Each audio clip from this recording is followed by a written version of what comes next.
What is meditation? Meditation is the power which enables us to resist all this. Nature may call us, look, there is a beautiful thing. I do not look. Now she says, there is a beautiful smell. Smell it. I say no to my nose. Do not smell it. And the nose doesn't. I say to my eyes, do not see it. And the eyes do not see. Nature does such an awful things. Kills one of my children and says, now rascal, sit down and weep.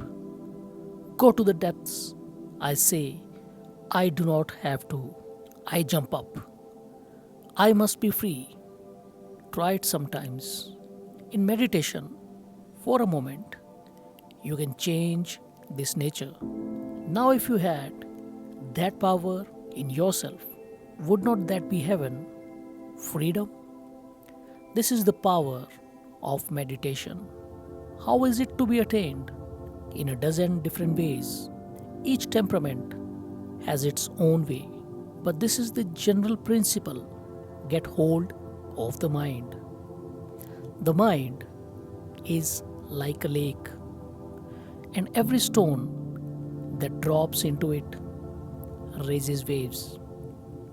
These waves do not let us see what we are.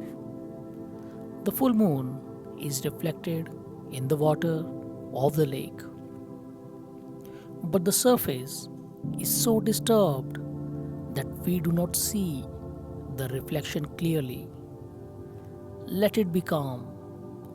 Do not let nature raise the wave. Keep quiet, and then after a little while, she will give you up.